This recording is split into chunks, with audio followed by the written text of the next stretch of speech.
ஸல்லல்லாஹு அலைஹி வஸல்லம் அவர்களுக்கு வாசிக்கவும் எழுதவும் தெரியாது.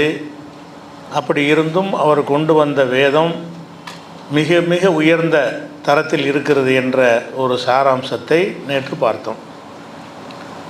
அதனுடைய தொடர்ச்சியாக ஒரு நூல் ஒரு உயர்ந்த தரத்தில் இருக்குன்னு சொன்னால் அதில் கொச்சையான வார்த்தைகள் இருக்கக்கூடாது. சுத்தமான இலக்கண ரீதியான வார்த்தைகள் தான் இடம்பெற வேண்டும். இப்போ எழுத படிக்க தெரியாத நபி ஸல்லல்லாஹு அலைஹி வஸல்லம் எதை இறைவேதம்னு சொன்னாங்களோ அதில் நம்ம பேச்சு வழக்கில் சொல்லுவோம்ல, அந்த மாதிரியான சொற்கள்லாம் இருக்காது. முழுமையாக தெளிவான சொற்களை கொண்டு குர்ஆன் அமைக்கப்பட்டிருக்கிறது. பேச்சில் பேசும் பொழுது ஒரு கோர்வை நம்ம அவசியம் கிடையாது. நம்ம பாட்டு பேசிகிட்டே இருக்கலாம். முதல் வரி இப்படி இருந்தால் ரெண்டாவது வரி இப்படி இருக்கணும், மூணாவது இப்படி இருக்கணும்னு ஏதாவது ரூல் இருக்கா? பேசுகிறதுக்கு அப்படி ரூல் கிடையாது. ஆனால் ஒரு இலக்கியம் படைக்கிறதா என்ன இருக்கணும், முதல் வரி எப்படி இருந்துச்சோ அதே மாதிரி அதில் 4 வார்த்தை இருந்தால் ரெண்டாவது வரியிலையும் 4 வார்த்தை இருக்கணும். அது இந்த எழுத்தில் முடிந்தால் அடுத்த எழுத்தும் வரியும் இந்த எழுத்தில் முடியணும். இப்படிங்கிற மாதிரியான விதிமுறைகள் எல்லாம் கவிதைகளாக ஒரு இலக்கியமாக படைக்கும் பொழுது இருக்கிறது. அதை தமிழை பொறுத்த வரைக்கும் திருவள்ளுவர் அதை உடைச்சார். அவர் என்ன செஞ்சார்னா 1.25 அடி 4 3 தான். முதல் வரியில் 4, ரெண்டாவது வரியில் 3, இதே ஸ்டைலில் அவர் கொண்டு, அது ஒரு வித்தியாசமான ஒரு நடை தான். இருந்தாலும் அது அந்த அடிப்படையில் எல்லாமே இருக்கும். எந்த வரியை எந்த குறளை எடுத்துக்கொண்டாலும் அது 1.25 அடிம்பாங்க. 1.25 அடின்னா 4 வரி 4 வார்த்தை முதல் லைனில் இருக்கும், ரெண்டாவது லைனில் 3 வார்த்தை இருக்கும். இப்படி எல்லா குறளுமே இருக்கும். இப்படி ஒரு சீரோட ஒரு ஒழுங்கோடு தான் என்ன செய்வாங்க, இலக்கியம் படைக்கிறவங்க எழுதுவாங்க. ஆனால் சாதாரண பேசுகிறோம்ல, அதுக்கு எந்த ஒரு ரூலும் கிடையாது. எப்படி வேணாலும் பேசலாம், என்ன வேணாலும் பேசலாம், எதை வேணாலும் முந்தி போடலாம், எந்த வார்த்தையை வேணாலும் சொல்லலாம். அதுக்கு எந்த ஒரு விதிமுறையுமே கிடையாது. இந்த குர்ஆனை பொறுத்த வரைக்கும் இந்த வழிமுறையை கையாளலை. எந்த வழிமுறை? ஒரு கவிதை என்று சொல்வதற்கு, இலக்கியம் என்று சொல்வதற்கு என்னென்ன விதியை வச்சிருக்கிறாங்களோ அந்த விதிப்படி குர்ஆன் இல்லை. என்ன விதி வச்சுருக்கிறாங்கன்னா, ஒரு இத்தனை வரியில் இருக்கணும், முதல் வரி எப்படின்னா ரெண்டாவது வரி இப்படி இருக்கணும்லாம் சொல்கிறாங்கல்ல, அப்படி கிடையாது. குர்ஆனை பொறுத்த வரைக்கும் ஒரு வசனம்னு சொல்கிறோம். ஒரு வசனத்தில் 20 வார்த்தை கூட இருக்கும். ஒரு வசனத்தில் 10 வார்த்தை கூட இருக்கும். ஒரு வசனத்தில் 5 வார்த்தை கூட இருக்கும். குர்ஆனில் ஒரு வசனத்தில் 3 வார்த்தை கூட இருக்கும். சில நேரங்களில் ஒரு வார்த்தையே ஒரு வசனமாகலாம் இருக்கும். இந்த மாதிரி அமைச்சாங்கன்னு சொன்னால் அதில் கவிதையுடைய அந்த தரம் கிடைக்காது. பொதுவாக அந்த கவிதை நடையை கொண்டு வர்றதா இருந்தால் முந்தி உள்ளதை பார்த்து அடுத்ததை பார்த்து அப்படி ஒவ்வொரு கண்ணியும் ஒரே மாதிரி அமைப்பில் என்ன செய்வாங்க, எதுகை மூனைன்னு பலவிதமான விதிமுறைகள்லாம் இருக்கிறது. அதையெல்லாம் பேணி தான் கவிஞர்கள் தங்களுடைய திறமையை மக்கள்கிட்ட சொல்லுவாங்க. குர்ஆன் அப்படி இருக்கான்னு கேட்டிங்கன்னா அப்படி இல்லை. பெரிய பெரிய 1.5 பக்கத்துக்கு வரக்கூடிய வசனங்களும் இருக்குது. அதே நேரத்தில் 2-3 வார்த்தையில் அடங்கக்கூடிய வசனங்களும் இருக்குது.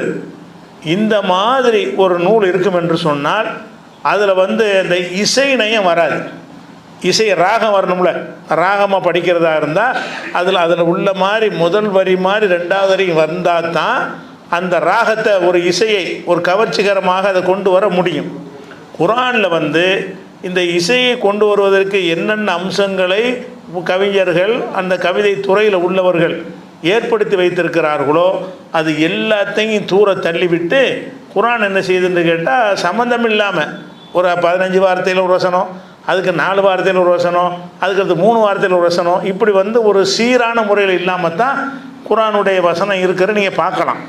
அப்படி இருக்கும் பொழுது அந்த மாதிரி அமைக்கப்பட்ட எந்த ஒரு நூல்லையுமே ஒரு ராகத்தை, ஒரு இசையை கொண்டு வரவே இயலாது. ராகம் கொண்டு வரதா இருந்தால் சீர் அமைக்கணும். இசை அமைத்தல்னு இருக்குது. அந்த புலவர்கள் அதே மாதிரி எழுதணும், இசை அமைக்கிறவர் அந்த மாதிரி கொண்டு வரணும். அப்படி இருந்தால் தான் அந்த ராகத்தை கொண்டு வர முடியும். குர்ஆனுடைய முக்கியமான சிறப்பு என்னன்னு கேட்டால், எழுத படிக்க தெரியாதவராக இருக்கிறார். அதே நேரத்தில் அவர் கொண்டு வந்த குர்ஆனில் கொச்சையான நடைமுறையில் இலக்கணத்துக்கு மாற்றமான எந்த ஒரு சொற்பிரயோகமும் இருக்கவில்லை. அதே நேரத்தில் ஒரு வசனத்துக்கும் அடுத்த வசனத்துக்கும் ஒரு தொடர்பு அளவில் ஏதாவது ஒரு வித்தியாசங்கள் இல்லாமல் அமைக்கணும்னு இருக்காங்க. அப்படியும் கிடையாது. திடீர்னு பெரிய வசனமாக இருக்கும், திடீர்னு சின்ன வசனமாக இருக்கும், இப்படிலாம் இருக்கும். இப்படி அமைக்கப்பட்ட எந்த ஒரு நூலாக இருந்தாலும் சரிதான், அதில் இசை நயத்தை கொண்டு வரவே முடியாது. இதுதான் குர்ஆனுடைய முக்கியமான அற்புதம். அதுதான் இசையை எதில் கொண்டு வர முடியாதோ அந்த மாதிரி ஒரு நடையை இஸ்லாம் வந்து தேர்ந்தெடுத்து அதை வந்து இறை வேதம் ரசூலுல்லாஹ் மக்கள்கிட்ட சொல்கிறாங்க. அந்த இசைக்கு மயங்குறாங்க எல்லாரும். அந்த அரபுகள் என்ன செய்கிறாங்கன்னா, இதனடா இது கவிதையிலையும் சேர மாட்டேங்குது, கவிதைன்னா அதுக்கு யாப்பு அந்த மாதிரிலாம் எதுகை மோனைன்னு பல சட்டங்கள் இருக்கிறது, அந்த சட்டத்திலையும் அடங்க மாட்டேங்குது. அதே நேரத்தில் வந்து கவிதைகளில் கிடைக்கிற இனிமையை விட இவர் குர்ஆன் என்ற எதை ஓதி காட்டுகிறாரோ அதில் வந்து பெரிய இனிமை இருக்குதே அப்படின்னு சொல்லி என்ன செஞ்சாங்கன்னா, அந்த அரபுகள் வந்து ஆச்சரியப்பட்டாங்க. ஆச்சரியப்பட்டது மட்டும் இல்லாமல் அவங்க சொன்னாங்க, லா தஸ்மௌலி ஹாதல் குர்ஆன், இந்த குர்ஆனை நீங்கள் வந்து கேட்காதீங்க, கேட்டால் மயங்கிடுவீங்க. குர்ஆனை கேட்க யார் சொல்கிறா? மக்கத்தில் உள்ள காஃபிர்கள். அந்த மக்களுக்கு சொன்ன அறிவுரை என்னன்னு கேட்டால், அவர் குர்ஆன் எதையாவது சொன்னால் கேட்டுப்படாதே, அவர் சும்மா ஏதாவது பேசினா கூட கேளுங்க, குர்ஆன் சொன்னார்னு கேட்கக்கூடாது. என்ன அர்த்தம்? அந்த குர்ஆன் வந்து அப்படியே அந்த அந்த ஓதக்கூடிய அந்த விதம் வந்து மக்களை ஈர்த்தினபடியே அப்படி மதிமயங்கிடுவாங்க, அதில் ஒரு அதிசயமான ஒரு அமைப்பு அதில் இருக்குது என்று மக்காவோட உள்ள காஃபிர்களுமே நினைஞ்சாங்க, அதை விளங்கியிருந்தாங்க. இது 41வது சூறாவில் 26வது வசனத்தில் இது இருக்கிறது. நீங்கள் வந்து குர்ஆனை வந்து கேட்டுறாதீங்க அப்படிங்கிறாங்க. இப்போ குர்ஆனை எப்படி அற்புதமாக இருக்குதுன்னு பார்க்க போகிறோம். அற்புதமாக எப்படி இருக்குன்னு கேட்டால், அதாவது எழுத படிக்க தெரியாதவரால் வேதம் என்று நமக்கு அறிமுகப்படுத்தப்படுகிறது. அந்த வேதம் வந்து அந்த இலக்கியத்தை படைப்பவர்கள் என்னென்ன விதிகளை வைத்திருக்கிறார்களோ அந்த எந்த விதியிலும் அடங்க மாட்டேங்குது. அந்த சொல் அமைப்புகள் வந்து அந்த விதியில் அடங்க மாட்டேங்குது. ஆனால் அந்த கவிதைகளில் கிடைக்கக்கூடிய இனிமையை விட கேட்டால் ரசிக்கக்கூடிய ஒரு நிலையில் வந்து இந்த குர்ஆன் மட்டும்தான் இருக்கிறது. எந்த அளவுக்கு இருக்குன்னு கேட்டால், அரபு மொழி தெரியாதவர்கள் அந்த குர்ஆனை கேட்டாலும் மயங்குகிறார்கள். இதை ஆய்வு செய்கிறாங்க. இந்த குர்ஆனை பற்றி இன்றைய நவீன காலத்தில் வந்து பல அறிஞர்கள் ஆய்வு செஞ்சு, இது ஏதோ ஒரு மந்திர சக்தி இருக்கிறது, இந்த மாதிரி ஒரு மெத்தடில் வந்து ஒரு இனிமையை கொண்டு வர முடியாது, அப்படி எல்லாம் வார்த்தையை பொறுக்கி போட்டு பொறுக்கியாக போட வந்து ரப்பு தானே, அவன் ஒரு ராகண்ட ஆயிரம், அவன் எப்படி வந்தால் ராகம் வரணும்னு அவன் நினைக்கிறானோ அவன் தந்திருக்கிறான், அந்த மாதிரி அவனால் கொண்டு வர முடியாதுன்னு சவால் விடுது. இதை பற்றி சொல்வதாக இருந்தால், முதலாவதாக அந்த மெர்மடிக் பிக்தால்னு சொல்லுவாங்க. மெர்மடிக் பிக்தால்னு சொல்லி அவர் முஸ்லீம் அல்லாத ஒருவராக இருந்து குர்ஆனில் குறை கண்டுபிடிப்பதற்காக வேண்டிய எகிப்தில் போய் அரபு மொழியை கற்று குர்ஆனை வந்து நம்ம தப்பு கண்டுபிடிக்கணும் அப்படிங்கிறதுக்காக வேண்டிய படித்து கடைசியில் வந்து குர்ஆனால் ஈர்க்கப்பட்டு அவர் இஸ்லாத்தை ஏற்று அவர் ஆங்கிலத்தில் குர்ஆனை மொழிபெயர்த்திருக்கிறார். பிக்தாலுங்கிற ஒரு அறிஞர். அவர் என்ன சொல்கிறார், ஆங்கில மொழிபெயர்த்தவர் என்ன சொல்கிறாருன்னு கேட்டால், இந்த குர்ஆன் வாசகங்கள் ஓதப்படும் போது அதை கேட்பவர் அரபு மொழி தெரியாதவராக இருந்தாலும் அந்த ஓசை நயம் மனிதனை உச்சாணிக்கிளைக்கு கொண்டு போகிறது. அரபி தெரியலன்னு சொல்லி அதை கேட்டோம்னு சொன்னாலே ஒரு விதமான ஒரு மயக்கம் தரக்கூடிய ஒரு தன்மை அதில் இருக்கிறது. அதற்கு ஈடு இணையற்ற இன்னிசை அதன் ஓசை வந்து இருக்கிறது. அந்த ஓசையே மனிதர்களை அள வைக்கிறது, பரவசப்படுத்துகிறது. அப்படி பார்த்தா அவர் ஈர்க்கப்படுறார். இவர் அந்த குர்ஆனில் குறை கண்டிக்க போனவர் அந்த குர்ஆனை ஓதுறத முறையாக ஓதணும், அதுக்கான ஒன்றடுக்கு ஒன்று ஓதனா அதுக்கு ஈர்க்காது. சரியான முறையில் ஓதினார்கள் என்று சொன்னால் அதனுடைய ஈர்ப்புத்தன்மை எப்படி இருக்கும்னு கேட்டால் மனசை கட்டி போட்டுரும். மொழி தெரியாட்டாலும் பரவாயில்லை, அரபு மொழி தெரிந்தவர்களுக்கு அர்த்தத்தோடு சேர்த்து கட்டி போடும். அரபு மொழி தெரியல என்று சொன்னால் எந்த ஒரு மேலதாளம் ட்ரம்மு இசை உண்மையாக கிடையாது, கருவியே கிடையாது, ஓத தான் செய்கிறாங்க. அது என்ன செய்யும்னா மக்களை ஈர்த்து விடும் என்று சொல்லி பிக்தாலுங்கிற ஒரு அறிஞர் சொல்கிறாரு. அவர் முஸ்லீமாக இருக்கிறான்னு சொன்னாருன்றாங்க. கேட்டானே செய்வாங்க, அவர் இருந்தார், இப்போ இஸ்லாத்துக்கு வந்துட்டார்ல, இஸ்லாத்துக்கு வந்து அப்படி தானே சொல்லுவார் அப்படின்னு கூட இதை வந்து அலட்சியப்படுத்த முடியும். அதே நேரத்தில் வந்து ஆர்பெரின்னு ஒருத்தர், இவர் வந்து 1955 உள்ளவர். இவர் வந்து கேம்பிரிட்ஜ் பல்கலைக்கழகத்தில் ஒரு பேராசிரியர். இவர் முஸ்லீம் கிடையாது, கேம்பிரிட்ஜ் பல்கலைக்கழகத்தில் ஒரு பேராசிரியர் இருக்கிறார். அவர் வந்து குர்ஆனை வந்து இப்படி வேதம்னு நினைக்கிறாங்களே, இதில் என்ன விஷயம் இருக்குது என்று ஆராய்கிறார். ஆராய்ஞ்சு சொல்கிறாரு. அவர் சொன்ன வாசகம் என்னன்னு கேட்டால், குர்ஆனை அரபு மொழியில் ஓத கேட்கும்போது அது வெறும் வார்த்தைகள் அல்ல, அது ஒரு இதய துடிப்பு, அதன் ராகம் ஒரு விதமான மந்திரத்தன்மையை கொண்டது. அந்த ஓசை நயத்தை எந்த மொழியாக்கத்திலும் கொண்டு வர முடியாது, டிரான்ஸ்லேஷனை பார்த்து உங்களுக்கு கொண்டு வர முடியாது. மொழிபெயர்ப்பு பார்த்துட்டு அந்த குர்ஆன் எந்த வகையில் அற்புதமாக இருக்குதோ அது மொழிபெயர்ப்பில் கொண்டு வர முடியுமா? கொண்டு வர முடியாது. அந்த மொழிபெயர் அந்த ராகத்தை நீங்கள் என்ன மாதிரி செஞ்சாலும் சரி, இந்த மாதிரி ஒரு ராகத்தை உங்களுக்கு கொண்டு வர இயலாது. மொழி தெரியாதவனையும் மந்திரத்தால் மயக்கிற மாதிரி ஒரு அம்சம் இருக்கிறது என்று அவர் சொல்கிறார். மேலும் அவர் என்ன சொல்கிறாருன்னு கேட்டால், முக்கியமான வார்த்தை மர்மமான மற்றும் கவர்ச்சிகரமான அழகு கொண்டதுங்கிறார். மர்மம்ங்கிறார், காரணம் சொல்ல தெரியல, என்னென்னு தெரியல. அந்த அமைப்பு சீரடிகள் ஒழுங்காவெலாம் இல்லை, ஆனால் கேட்டால் அப்படி இழுக்குது, அப்படி இருக்குது, ஏதோ ஒரு தெய்வீக சக்தி அதில் இருக்குதுங்கிறார். அதான் இஸ்லாத்தை ஏற்றுக்கொள்ளாத ஒரு வரலாற்று ஆய்வாளர் அதன் ஓசை நம்மளை இழுக்கத்தான் செய்கிறது. அதாவது இது கவிதையும் கிடையாது, இது உரை நடையும் கிடையாது, இரண்டுமில்லாத ஒரு தனித்துவ கலவையாக இருந்தும் கூட அதன் ஒளிநயம் தாளமுறை மற்ற எதற்கும் ஒப்பாகாது அப்படிங்கிறார். அப்போ இந்த குரான் இறைவன் சொல்லி எது மாதிரி கொண்டு வர சொல்கிறான்னா, நீ எந்த மொழியில் வேணால் அப்படி ஏற்றிக்கிட்டு வா, அர்த்தம் தெரியாதவன்ட்டு வாசி காட்டினா அவனை மயக்கணும், அப்படி கொண்டு வா. அர்த்தம் தெரியாதவன் கேட்டாலும் அது அப்படி மயங்கி போகணும், சொக்கி போக வேண்டும். அந்த மாதிரி இருக்கக்கூடிய ஒன்றை கொண்டு வா என்பது தான் அந்த அறைகளுடைய முக்கியமான ஒரு அர்த்தம். அது ஒரு விஷயத்தை சொல்கிறார். அதே மாதிரி கிப்பண்டு ஒருத்தர் வரலாற்று ஆசிரியர் இருந்தார். இவர் ரொம்ப புகழ்பெற்ற வரலாற்று ஆய்வாளர். இவர் குரானை நிறைய விமர்சித்தவரும் கூட. குரானை புகழ்ந்து எழுதினவரெலாம் கிடையாது. அவர் என்ன செய்கிறாருன்னா, குரானுடைய மொழிபெயர்ப்பை நீங்கள் யார்ட்டையாவது கொடுத்தீங்கன்னு சொன்னால், பகுத்தறிவாளர் கொடுத்தீங்கன்னு சொன்னால் அவங்களால் அதை ஏற்றுக்கொள்ள இயலாது. ஏன் ஏற்றுக்கொள்ள இயலாது? சொர்க்கம் நரகம் அப்படி அவங்க நம்ப முடியாத இருக்குல்ல. எதனால் ஏற்றுக்கொள்ள இயலாதுன்னா, சொர்க்கங்கிறாங்க, நரகம்ங்கிறாங்க, மரணத்துக்கு பிறகு ஒரு வாழ்க்கை இருக்குங்கிறாங்க, கபருங்கிறாங்க. இதெல்லாம் குரானை கொடுத்தீங்கன்னா அவனுக்கு அது ஏற்றுக்கொள்கிற மாதிரி இருக்காது அப்படின்னு சொல்லிட்டு, ஆனாலும் அதனுடைய அர்த்தம் தெரியாமல் அந்த மூல மொழியை வாசிக்கும் பொழுது அதில் ஒரு கிறுகிறுப்பு வருகிறது. ஒரு அவர் விமர்சிக்கிறார் குரானை, புகழ்ந்து சொல்கிற ஒரு ஆக்கத்தில் அவர் சொல்லலை. விமர்சிக்கிற இடத்துல என்ன செய்கிறாருன்னு கேட்டால், மொழிபெயர்ப்பில் இதை அவங்க கொண்டு வர முடியலை. குரானுடைய மூலத்திலிருந்து கேட்கும் பொழுது வரக்கூடிய அந்த மனிதனை உள்ளத்தை ஈர்க்கக்கூடிய அந்த ஒரு தன்மை, அதனுடைய மொழியாக்கங்கள் உங்களுக்கு கிடைக்காது. மொழியாக்கத்தை ஒருத்தன் படித்தான்னு சொன்னால், பகுத்தறிவாளர்களாக படித்தாங்கன்னு சொன்னால் அவங்க பகுத்தறிக்கு ஒவ்வாத விஷயங்களாக அது தென்படும் அப்படின்னு சொல்லிவிட்டு, அவர் எதில் அதை சிலாகித்து சொல்கிறாருன்னு கேட்டால், அதை கேட்கும்போது அப்படி ஈர்க்குது. குரானை ஒரு 5 வசனத்தை ஒருத்தர் ஓத விட்டு கேட்டிங்கன்னு சொன்னால் சரியான முறையில் அர்த்தம் தெரியாட்டாலும் அப்படியே மெய் மறந்து என்ன செய்வோம், கேட்போம். பாட்டில் அப்படி தானே கேட்கணும். ஹிந்தி பாட்டு கேட்டு ரசிக்கத்தானே செய்கிறாங்க. ஹிந்தி தெரியாதவர் அப்படின்னு நினைக்கக்கூடாது. பாட்டுகள் எல்லாம் சீரான அடிகளை கொண்டு எழுதப்பட்டிருக்கிறது. ப்ளஸ்ஸு கருவிகளை கொண்டு போதை ஏற்றப்படுகிறது. இசை கருவிகள் பல்லாயிரக்கணக்கான வாத்திய கருவிகளை பின்னணியில் இருக்கிறதுனால தான் அது பாஷை தெரியாட்டான அந்த ராகமும் தாளமும் வந்துட்டு நிற்கிறது. அதோடு ஒப்பிட முடியாது. இதுக்கு எந்த இசை கருவியும் கிடையாது.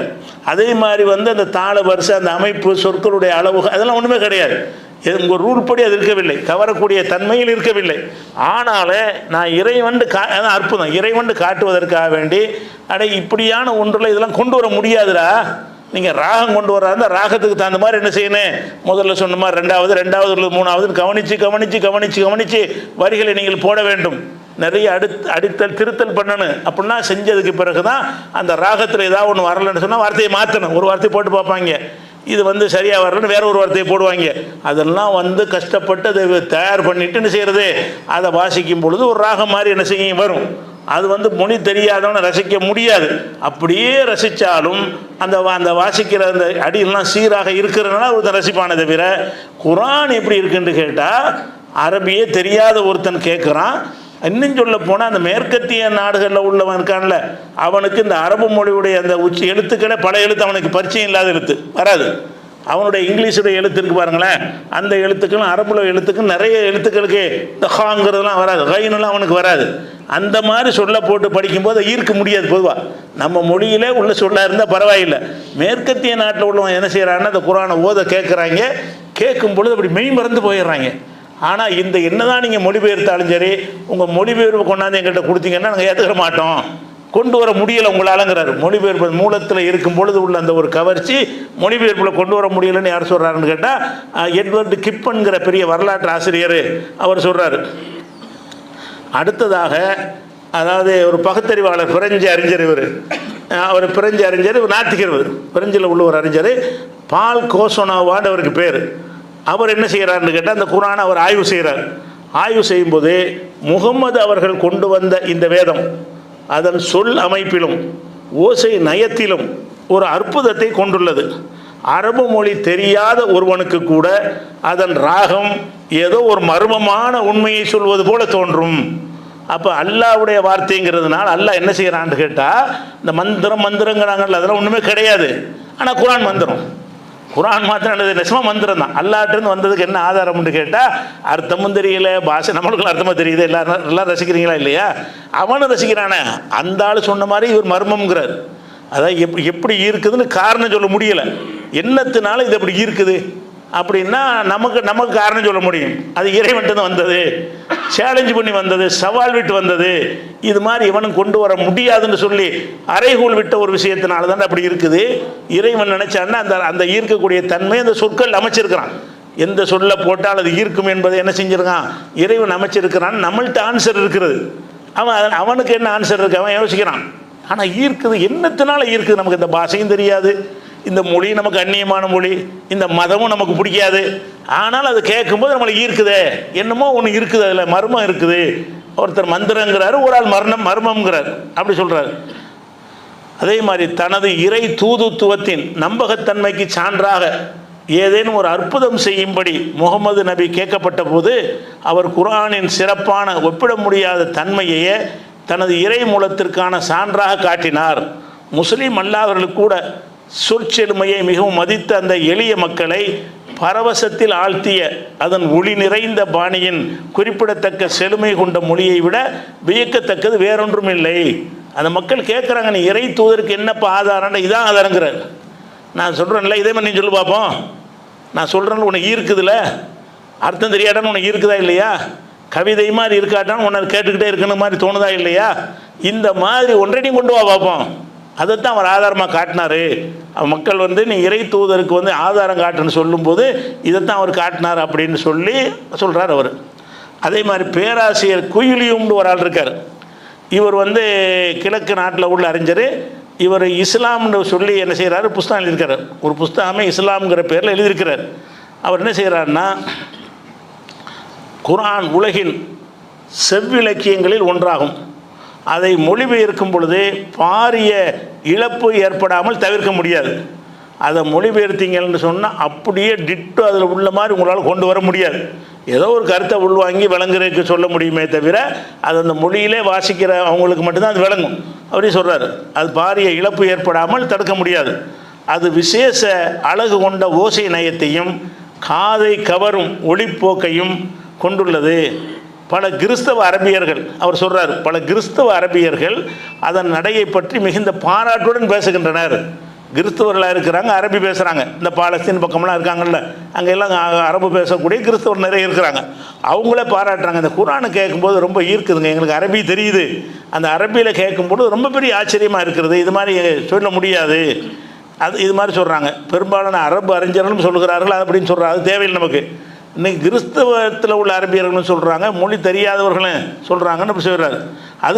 அது சத்தமாக வாசிக்கப்படும் பொழுது அல்லது ஓதப்படும் பொழுது கிட்டத்தட்ட ஒரு மயக்க விளைவை ஏற்படுத்துறது.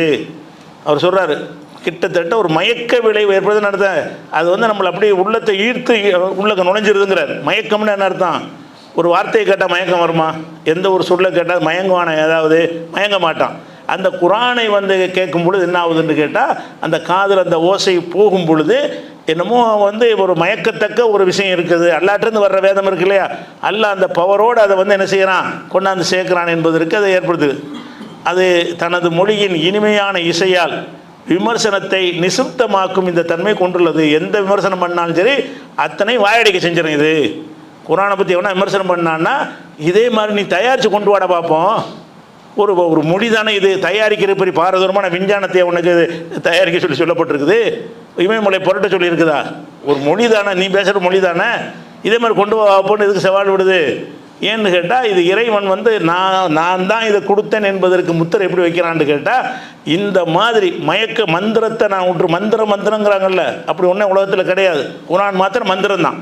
ஏன் மந்திரம்ங்கிறன்னா அவனே சொல்கிறானே, எங்களை மயக்குத, எங்களுக்கு பிடிக்காத ஒரு மதம், பிடிக்காத ஒரு பாஷை, எங்களுக்கு தெரியாத ஒரு பாஷை, அதில் ஓதுறாங்க, எங்களை ஈர்க்குதுன்னு சொல்கிற ஒரு காட்சியை பார்க்குறோம். அதே மாதிரி பேராசிரியர் ஆண்டனி ஜான்ஸுங்கிறவர், இதெல்லாம் நீங்கள் இணையதளத்தில் தேடி என்ன செய்யலாம், ஆங்கில மூலத்தோடு எடுக்கலாம்.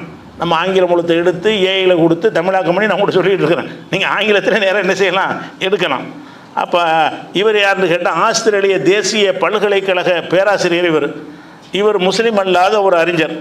இவர் என்ன செய்கிறாருன்னா, குரானை பற்றி எழுதும் பொழுது குரான் ஒரு வாசிக்கப்படும் வாய்மொழியான உரை என்ற இலக்கிய மற்றும் நிகழ்வியல் ரீதியான பாராட்டை அணுக வேண்டியதன் அவசியத்தை வலியுறுத்துகிறார். குரானை புரிந்து கொள்ள உரை மொழிபெயர்ப்பு அப்பால் சென்று அதன் ஓதப்படும் யதார்த்தத்தை அனுபவிக்க வேண்டும். இந்த மொழிபெயர்ப்பு அர்த்தம் அதெல்லாம் தூக்கி போடும், அதை ஓதப்படுறதில் கிடைக்கக்கூடிய அந்த இனிமே அனுபவிக்கணுங்கிறார். அந்த குரானை அது அர்த்தம் தெரிகிறது அதெல்லாம் ரெண்டாவது விஷயம். அதை ஓதப்படும்போது புரிந்து கொள்ள உரை மொழிபெயர்ப்புக்கு அப்பால், அதை உரையில் மொழிபெயர்ப்பு செஞ்சுருப்பாங்கல்ல, தமிழாக்கம் ஆங்கில ஆக்கம்னு, அந்த ஆக்கங்களை படிப்பதற்கு அப்பால் போய் அதன் ஓதப்படும் யதார்த்தத்தை நீ கவனி. இங்கிலீஷ் மொழிபெயர்ப்பு படிச்சு நீ போயிடாத, அதில் அந்த உயிரை கொண்டு வர இயலாது. தமிழ் மொழிபெயர்ப்பு படிச்சுட்டு இதான் குரான் நினச்சிடாத, அதில் மனுஷ மொழிபெயர்க்கிறது கொண்டு வர முடியாது. நீ மொழிபெயர்ப்பு படிப்பதோட அதன் ஓதப்படும் யதார்த்தத்தை நீங்கள் அனுபவிக்க வேண்டும். அப்படின்னா என்ன அர்த்தம்? இது எதுக்கு அவன் சொல்கிறான்? அவனுக்கு என்ன லாபம் இருக்கிறதுனால? மேற்கத்திய உலகத்துக்கு இஸ்லாமே பிடிக்காது. ஆனால் குரானை ஆய்வு செய்யும் என்ன செய்கிறாங்கன்னு கேட்டால் அதை வியப்படைகிறாங்க, ஆச்சரியப்பட்டு என்ன செய்கிறான் அதை சொல்கிறான். அதனுடைய மொழி நயம் பெரிய ஆச்சரியம்தான். அதே மாதிரி மாரிஸ் புகைல் அவர் இஸ்லாத்துக்கு சார்பாக எழுதக்கூடியவர் பேர் எடுத்தவர். அதனால் இவரையும் அலட்சியப்படுத்திடுவாங்க. நான் சொன்ன மறுமடிக்கு புக்தால் மாதிரி இவர் விஞ்ஞான ஒளியில் பைபிளும் குரான் ஒரு புஸ்தகம்லாம் எழுதியிருக்கிறார். அது தமிழில் கூட மொழிபெயர்க்கப்பட்டிருக்கிறது. மாரிஸ் புகைலுங்கிறவர் அதை குரானையும் பைபிளையும் ஒப்பிட்டு குரான் தான் அறிவியல் பேசுது, பைபிளில் ஒன்றுமே இல்லைன்னு சொல்லி அவர் கிறிஸ்தவராக இருந்து கொண்டு அந்த புஸ்தகம் எழுதினார். தமிழில் கிடைக்கும், விஞ்ஞான ஒளியில் பைபிளும் குரானும் என்று நம்ம தமிழில் மொழிபெயர்க்கப்பட்டு உலகத்தில் எல்லா மொழியிலையும் மொழிபெயர்க்கப்பட்ட ஒரு ஆசிரியர். அவர் முஸ்லீம் அல்ல, ஆனால் இஸ்லாத்தை புகழ்ந்து எழுதினவர். அவர் என்ன செய்கிறாருன்னா, முஸ்லீம் அல்லாதவர்களுக்கு கூட குரானுடைய அந்த மொழி நயம் ஒரு வியப்பை ஏற்படுத்தியது. என்ன செய்கிறார், முஸ்லீம் அல்லாஹ்ட்டு கொண்டு கொடுத்தா கூட அதனுடைய ஒளி நயம், அதனுடைய கருத்து, அதனுடைய விஞ்ஞான கருத்து, முன்னறிவிப்புலாம் அவர் சொல்லலை. என்ன சொல்கிறாரு, குரானுடைய அதில் சொல்லப்படக்கூடிய உள்ளடக்கம், இந்த கண்டென்ட்டு, அதை பற்றி இவர் பேசலை. என்ன செய்கிறாரு, அதெல்லாம் முஸ்லீம் அல்லாதவர்களுக்கு கூட அரபி தெரியாத கூட சேர்த்துக்கிற வேண்டியதான். அரபி தெரியாதவர்களுக்கு கூட குரானின் மொழி நயம் வியப்பை ஏற்படுத்தும். அவன் படித்தா கூட அந்த மொழி நடையை பார்க்கும் பொழுது ஆச்சரியத்தினுடைய உச்சிக்கே போயிடும். இப்படி எவனாலையும் கொண்டு வர முடியாது, அதான் சேலஞ்சு. இது மாதிரி கொண்டு வான்னு சொல்கிறோம்ல, எவனா கொண்டு வந்தான்னு சொன்னால் நம்ம கொண்டு வா. வேதம் குறியில் அதை இதை குரானே நான் ஓதுற மக்கள் கேட்கட்டேன், நீ ஓதத்தையும் போகுது ஒன்றுமே செய்யாது, எவன் ஈர்க்கப்பட மாட்டான். அதை ஈர்க்கணும், என்ன செய்யணும், ஒரு மந்திரம் போட்ட மாதிரி ஈர்க்கணும். அந்த ஒரு தன்மை இருக்குன்னு தான் குரான் சேலஞ்சு பண்ணுது. அந்த சேலஞ்சு பண்ணுறத முஸ்லீம் அல்லாதவங்க வாயில் அல்ல வெளிப்படுத்துகிறான் அப்படிங்கிற ஒரு விஷயத்தை பார்க்குறோம். அதே மாதிரி ஜோஹன் ஊல்ஃபுகாங் அப்படிங்கிற ஒரு ஜெர்மன் கவிஞர் அவர் என்ன செய்கிறாருன்னு கேட்டால் சொல்கிறாரு, இந்த நூலை அணுகும் ஒவ்வொரு முறையும் அது விரைவில் நம்மை வெறுப்படைய செய்து பிறகு நம்மை வியக்க வைத்து இறுதியில் நம்மை மதிப்புக்குரியவர் ஆக்குறது. ஆரம்பத்தில் கேட்கும்போது குரானா அப்படின்னு வெறுப்பாக தெரியுமா, கேட்டவனை நம்மளை அறியாமல் அது மாதிரி ஈர்ப்பு வந்துடுதுங்கிறார். குரானை வெறுத்துக்கிட்டு கேட்டால் கூட ஆரம்பத்தில் என்ன வெறுக்கத்தானே, வேறு மதத்துக்காரங்களுக்கு பிடிக்காதுல்ல, இது இஸ்லாமிய வேதம்ங்கிறாங்கன்னு சொல்லி அந்த பார்வையோடு கேட்பாங்க. கேட்டு என்ன செய்யணும்னு கேட்டால் பிறகு விருப்புக்குரியதாக மாறிடும். ஆரம்பிக்கும் போது வெறுப்போடு கேட்க ஆரம்பிப்பான். ஒரு 4 வசனம் போனவன்னு என்ன செய்ய முடியாது, அவனை அறியாமல் அது ஏதோ மந்திரம் போட்ட மாதிரி மயங்கி போய் என்ன செய்யுமா கேட்க ஆரம்பிச்சிருவான் அப்படின்னு சொல்லி அவர் சொல்லக்கூடிய ஒரு காட்சியை பார்க்குறோம். அதே மாதிரி வில்லியம் மான் கோமரி அப்படின்னு ஒரு ஆள் என்ன செய்கிறாருன்னு கேட்டால், குரான் தாக்கம் ஏற்படுறதுக்கு முக்கியமான காரணம் அதனுடைய நமக்கு எல்லாமே காரணங்கிறோம். நமக்கு அதனுடைய அர்த்தம், அதனுடைய கருத்து, அதனுடைய போதனை எல்லாமே நம்ம முஸ்லீம்களை பொறுத்த வரைக்கும் ஓகே. அது அவன் கூட ஒத்துக்கிட்டா தானே, அவன் ஒத்துக்கிற மாட்டானே, திருடாத கொலை செய்யாத அவனுக்கு பிடிக்குமா, அதெல்லாம் ஒழுக்க கடையெல்லாம் கண்டிக்காதெல்லாம் அவனுக்கு பிடிக்காது. ஆனால் எல்லாரும் இருக்கக்கூடிய விஷயம் என்னங்க இருக்குன்னு கேட்டால் அதன் ஒளி ஓட்டமே, அவர் சொல்கிறார், அதன் ஒளி ஓட்டமே அதன் தாக்கத்தின் முக்கிய காரணம். குரானுடைய இந்த ஒளி ஓட்டம்னா அந்த ஓதுற அந்த குரல், அந்த ஓசை இருக்குல்ல, அந்த ஓசை நயம்தான் குரானுடைய தாக்கத்துக்கு முக்கியமான காரணம் அப்படிங்கிறார். அதே மாதிரி அதாவது துரோக்குன்னு ஒரு அறிஞர் அவர் என்ன செய்கிறான்னு கேட்டால், குரான் என்பது கேட்கப்பட வேண்டிய உரை, அதன் ஒளி அமைப்பு தான் அதன் பிரதான வலிமை. குரானுடைய பிரதான விஷயம் என்னன்னு கேட்டால் அதில் சொல்லப்படுற கருத்து, உள்ளடக்கம், அது ஏன்னா அவங்க பார்வையில் நமக்கு எல்லாமே இறைவன்ட்டு வந்தது, அவங்க பார்வையில் அந்த உள்ளடக்கம் அது அர்த்தம் அதெல்லாம் முக்கியம் கிடையாது. நமக்கு பிரதான விஷயம் என்னன்னு கேட்டால் அந்த ஒளி அமைப்பு தான். அந்த ஒளி அந்த ராகத்தை வாசிக்கும் பொழுது இந்த சொல்லுக்கு அடுத்து இந்த சொல்லு, இந்த சொல்லுக்கு இந்த சொல்லு நல்லா எடுத்து போட்டிருக்கான்ல, அந்த மெத்தடில் என்ன செய்கிறான்னா அந்த வாசனத்துக்குள்ளே ஒரு விதமான ஒரு பவரை ஏற்றி எல்லாம் நினைச்சிருக்கிறான், கொடுத்துட்டு தான் சேலஞ்ச் பண்ண சொல்கிறான். இது மாதிரி கொண்டு வாங்கிறது என்ன செய்யணும்? இதே தான் இந்த ஆளுக்கு சொன்னாங்கல்ல, இந்த மாதிரி 10 அறிஞர்களை உட்கார வச்சுட்டு நீனு ஓது, நானும் ஓதுறேன், குரான் மாதிரி இருக்கான்னு கேட்போம். அது என்ன மாதிரி இருக்காதுன்னு கேட்போம். இருக்காது மொழி தெரியாதவன்னு வச்சு கேட்குவோம். இந்த குரானை எத்தனை வகையில் டெஸ்ட் பண்ணாலும் எல்லாரும் ஈர்க்கும் என்பது அவர் சொல்லக்கூடிய ஒரு காட்சியை பார்க்குறோம். அதே மாதிரி மைக்கேல் செல்ஸுங்கிற ஒரு ஆள் சொல்கிறாரு. என்ன சொல்கிறாருன்னு கேட்டால், இவர் என்ன செய்கிறாருன்னா அந்த சின்ன சூறாக்கள் இருக்குல்ல, அது சின்ன அந்த அம்மை ஜூஸில் வரக்கூடிய சின்ன சூறா, குல்ஹுவல்லாஹு, அலம் தர கைஃப, இந்த சூறாக்கள் எடுத்து ஆய்வு பண்ணுறாரு. அதை ஆய்வு பண்ணி என்ன செய்கிறாருன்னு கேட்டால், அது வந்து ஷார்ட் சூறாங்கிற பேரில் ஒரு ஆய்வு செய்கிறார். சின்ன சூறாண்டு ஒளி நயத்தை ஆராய்ந்து சொல்கிறாரு. அதனுடைய உச்சரிப்பு சின்ன அந்த சூறாக்களை சின்ன சூறா தானே, பெரிய பெரிய கவிதைகளில் இலக்கியம் நயம் வருவது பெரிய விஷயம் கிடையாது. சின்ன சூறா 3 வரி 4 வரியில் உள்ள ஒரு சூறா இருக்கிறது. அதை கேட்கும் பொழுது நம்மளை அப்படி ஈர்க்கிறது, அதனுடைய ஒளி நயம் என்ன செய்ய நம்மளை மதிமயங்க வைக்கிறது அப்படின்னு அவர் சொல்லுகிறார். அதே மாதிரி வந்து தாமஸ் கார்லைல்னு ஒரு ஆள் இருக்கார்.